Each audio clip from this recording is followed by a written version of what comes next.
This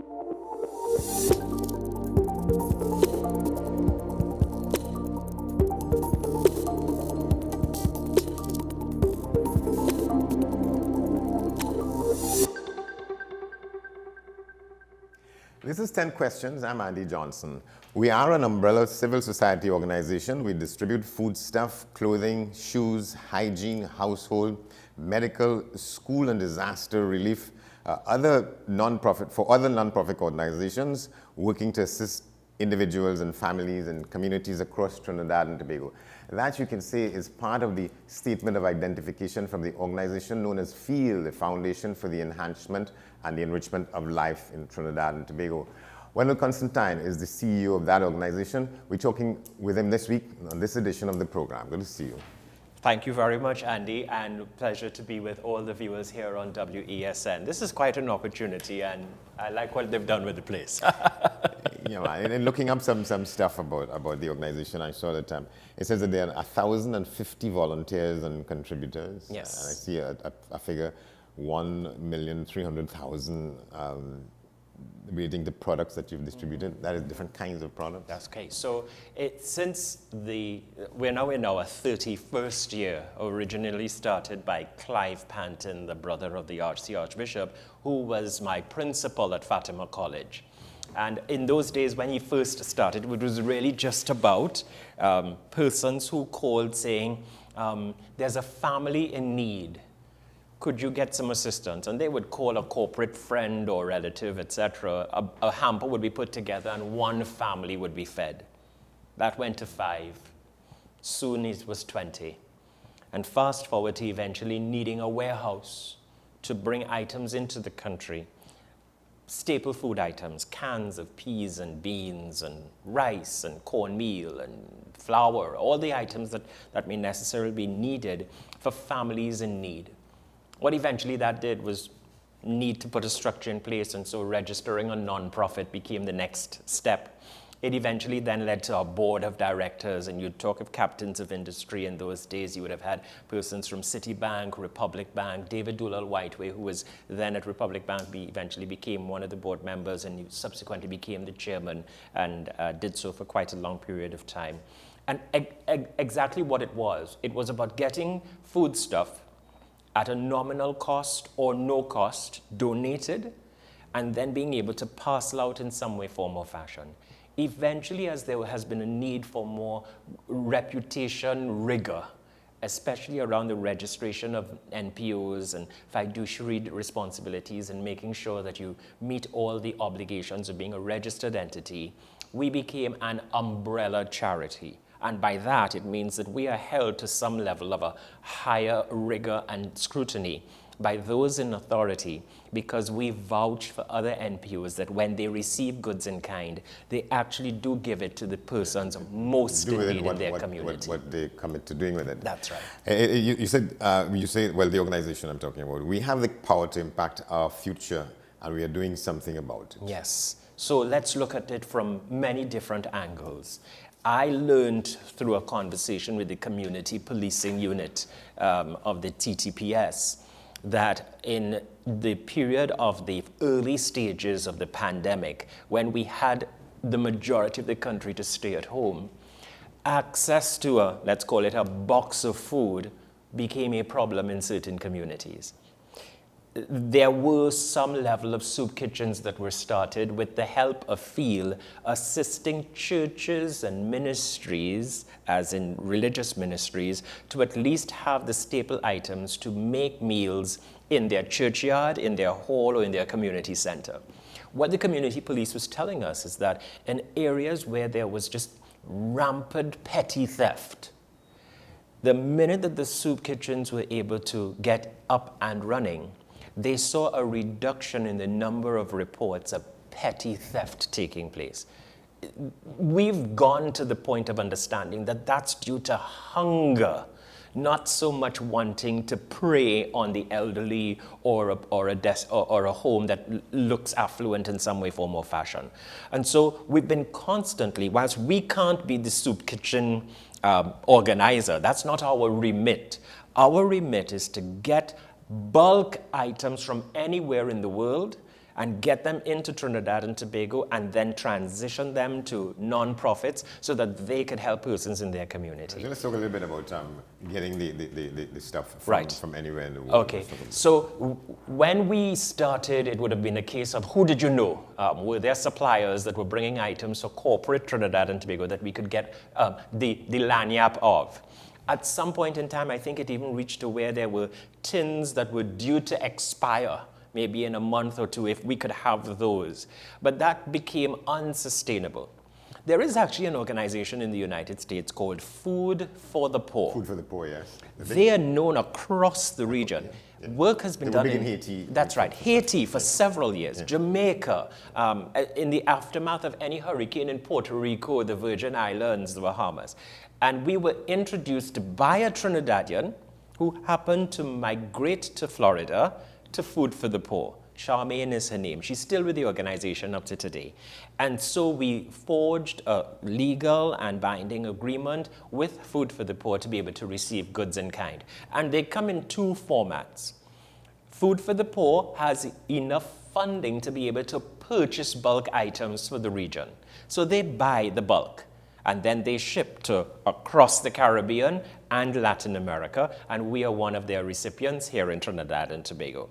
But moreover, they also get offers from the big names, the Costco's and the Walmarts of the world. And what happens in those arrangements is that we are then asked whether we would like to have any of those offers. Sometimes it's the form of manna packs, which is another form of meal, basically, something that you can easily consume. Or it may be household supplies or cleaning supplies. And so we're then able to bolster our inventory. That becomes critical when we have a natural disaster in Trinidad and Tobago. Flooding, fires. I was in the board meeting last evening, and literally when I looked between March and April in reporting to the board on the number of silent emergencies that we had distributed to. What do you mean silent emergencies? Silent emergencies is a case where someone's home may have been engulfed in fire and fully destroyed, and now they're either on the street or in need of the basic items to get some level of backup on their feet. They may need mattresses, they may need a hamper of food for a certain time. They may just need a two-burner tabletop because they might have pots, or they need pots. Anything that will help a family to get to some level of starting their life back. We are contacted by normally the councillors in the regions. We're contacted through the fire services and the police service, and we make a hamper to assist those families to start getting their life back in order. And it could include school supplies and other things for the children to be ready for school as well. Yeah, I was happy to have been there on that day that I came to Yes. this view. I described it as a kind of engine room taking place. That was distribution day. That's correct. Happened, so we have a fortnightly distribution session. What on that day when you visited, we distributed to 97 nonprofit organizations of our total 107 that are registered with us. And we also have 47 schools that are registered with us, some that come through corporate Trinidad and Tobago that are providing some level of support to the school and want to make sure that they can always get supplies. And what happens is that day, they're getting the bulk items, rice, peas, beans, cornmeal. There may be jeans, clothing, hand sanitizer, a series of items that will readily help any family or individual that's in need in a community. Big work, a lot of demand, but we take joy in serving the poorest of the poor. What is based on your experience of these days, what is your sense of the extent of neediness in Trinidad? We are probably only touching the surface with what we distribute on a monthly basis, and I would say that Field's contribution, albeit 33 million last year, it was 62 million 2 years prior to that, 40-something million in the second year of the pandemic, and that's TT dollars in terms of goods being brought into the country to give to the poor, not being held for any other reason but just to give to the poor. And even at the height in the pandemic of some 62 million, I would say that we still needed another 30 or more million dollars worth of goods to ensure that anyone in need could have a meal. So we're really probably 50% of what the real need is in the country at this time. And to what extent do you know of there are other organizations Of trying course. to do the same thing? And that's what I was now about to add. So glad that we led in that direction. You can think of Living Water. You can think of Habitat for Humanity. You can think of United Way Trinidad and Tobago. Now, some may not have a warehouse with goods. Some may actually be working with corporate T&T, but they get donations of cash, etc., that can allow the items to be purchased. We've seen on 2 Saturdays ago, the Syrian Lebanese Women's Association asked for goods in kind from field. They were able to get enough to feed 326 families on one Saturday. The task really would be to ensure that every day a family in need could be properly fed. And we're in the midst of a nutrition assessment program right now to determine if we made rice, peas, beans, vegetable oil, and cornmeal available to any family in need, what would be the dollar value of that?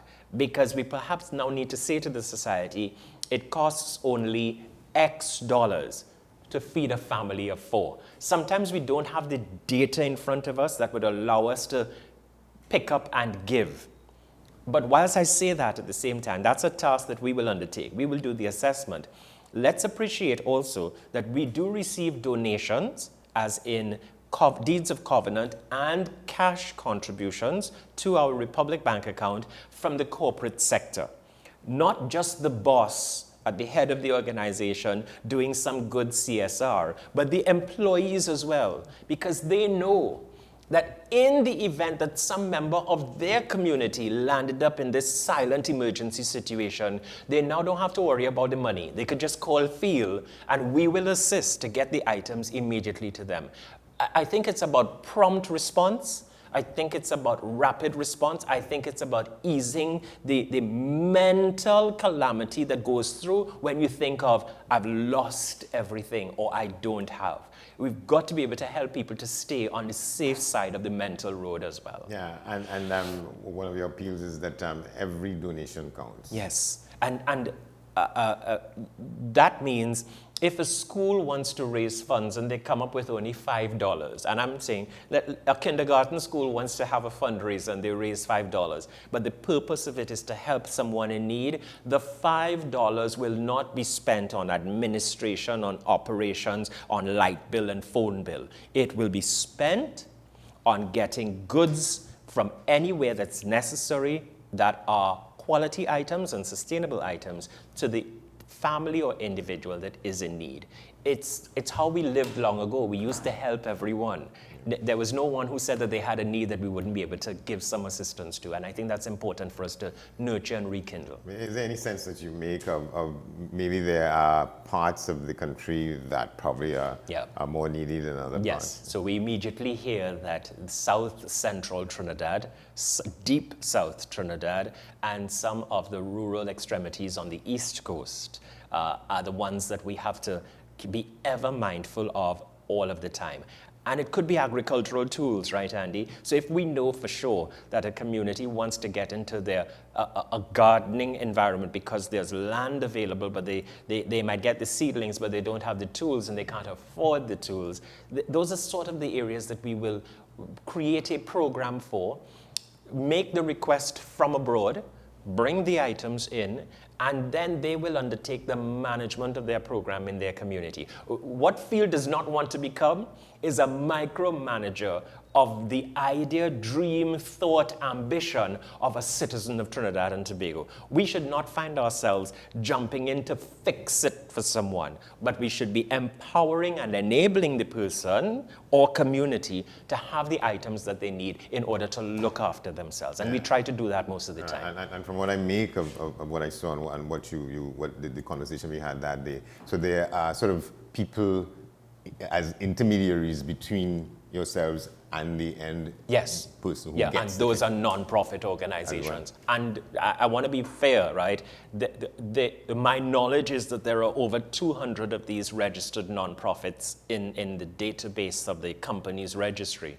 We are serving just half of them at this point in terms of registry, 107. But their hand is to the fire all the time. On the need side, are persons asking every day, neighbor, you have any flour, any rice, any peas, any beans. On the supply side is when's the next distribution field, because our community needs. And that's, I started the role in December of last year.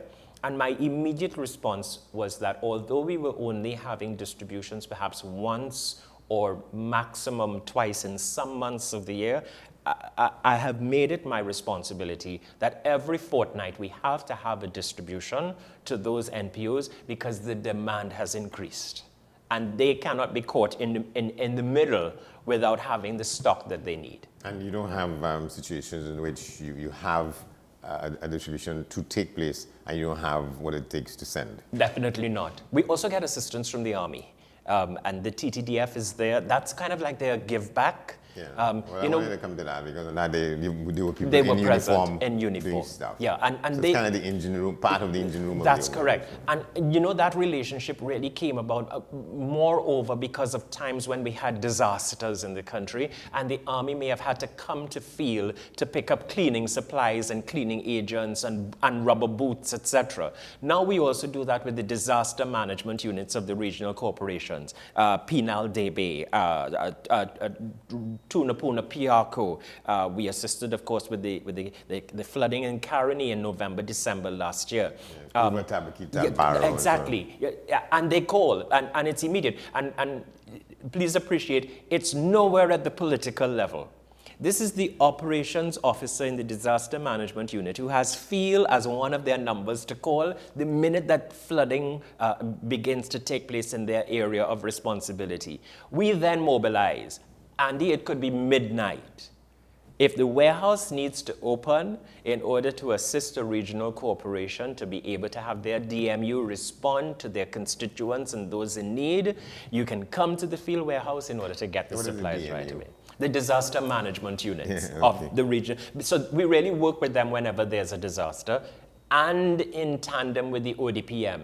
Because what we don't want to have happen is any kind of activity of trying to do a distribution when the disaster has not been abated enough that will allow the DMU to go into the region and distribute the items. Caroni Bird Sanctuary Tours, on the last occasion, they donated their boats, okay, to be able to traverse the flooded streets in Caroni and the back of Bamboo in November, December, to distribute the hampers to the families that said they were staying in the home. Now, they were on the second story or the upper floor, but you couldn't come downstairs because the water had not receded as yet. So the Caroni Bird Sanctuary Tours allowed their boats to pass through. Eventually, when there was an ease in the water, the Caroni Police Youth Club mounted a huge distribution activity. On that day, we made sure that we gave as much as we could to the Caroni area, and they in turn distributed to everybody who came. They got huge hamper bags, basically, to be able to have staple items. I know that it's... I want you to hold the point. We're going to take a break. We'll be back in a moment. This is 10 Questions. My guest, Wendell Constantine, Chief Executive Officer of FEEL, F-E-E-L, the Foundation for the Enhancement and Enrichment of Life in Trinidad and Tobago. Stay with us.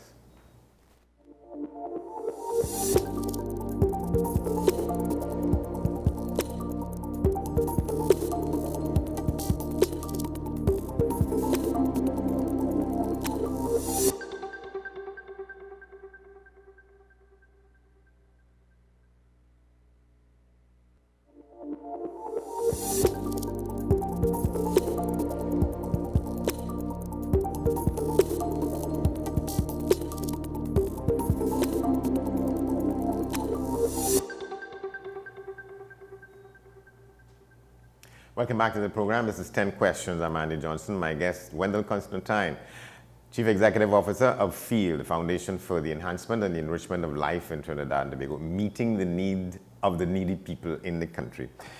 Is there any part of the country that you all don't have a presence of some sort in terms of reaching the people? I really can't think of any. What we do is that if it's Deep South, Erin, Cedros, Moruga, etc., we do have non-profit organizations registered for that area.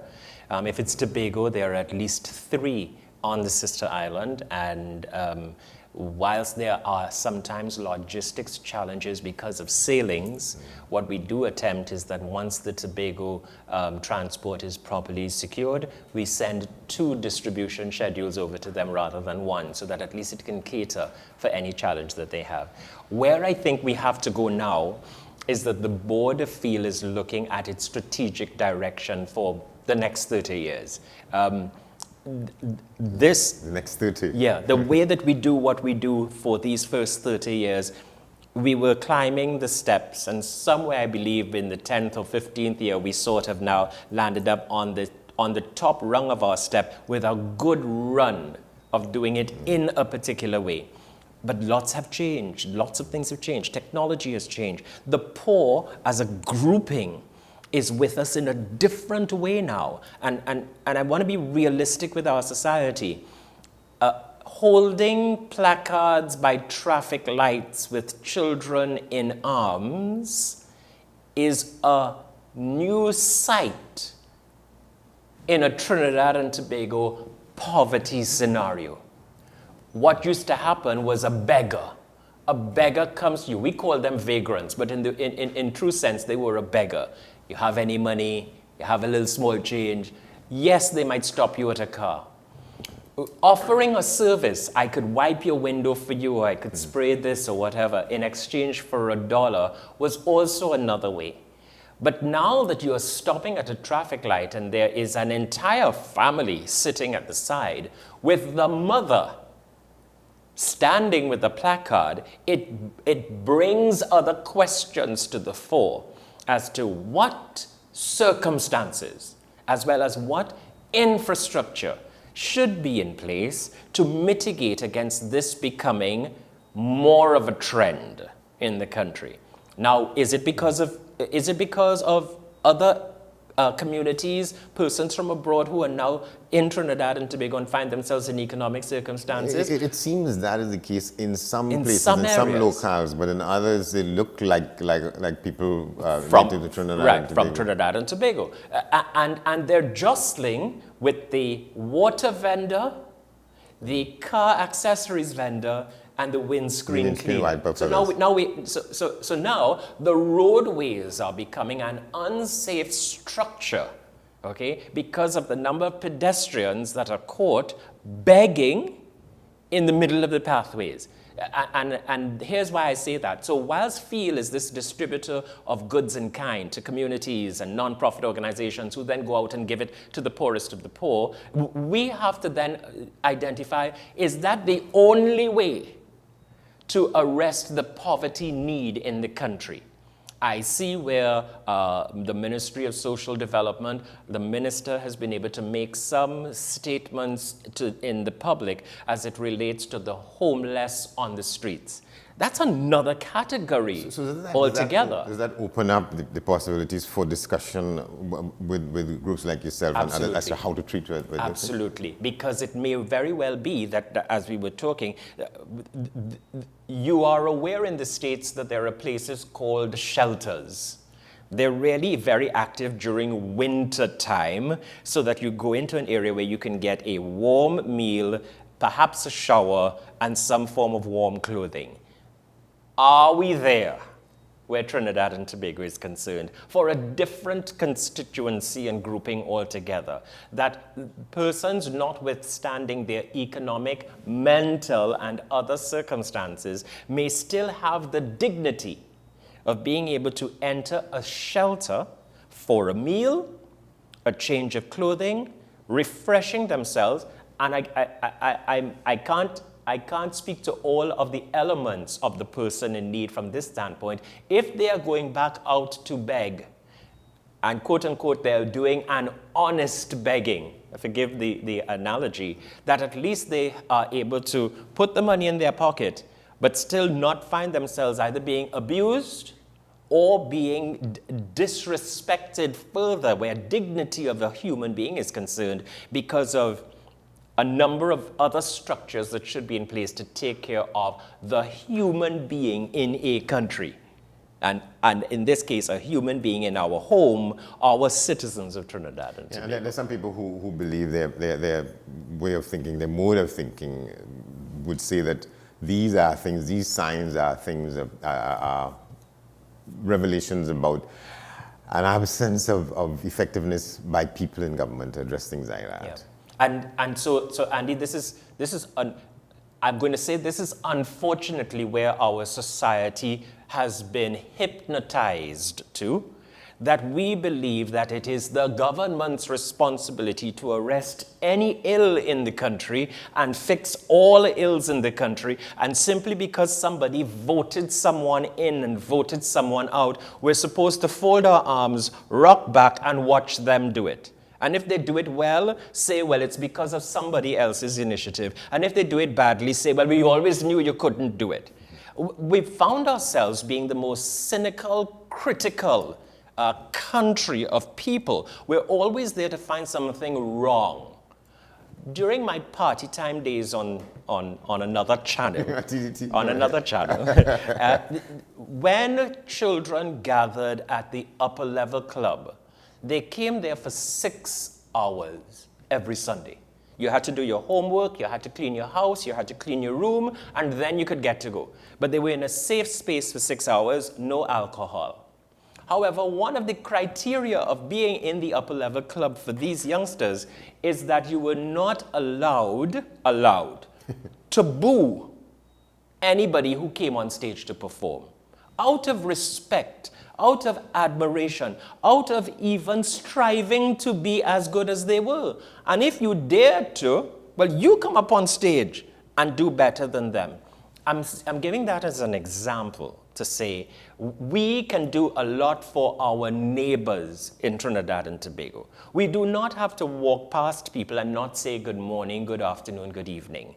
And if it's a cup of rice, a cup of sugar, a warm soup, a bath, a towel, just used clothing that can be shared with someone who is in need, what is preventing us from doing that? Yeah. We have less than a minute left, and I wanted to ask you, but this is talking about it, you know, in that way.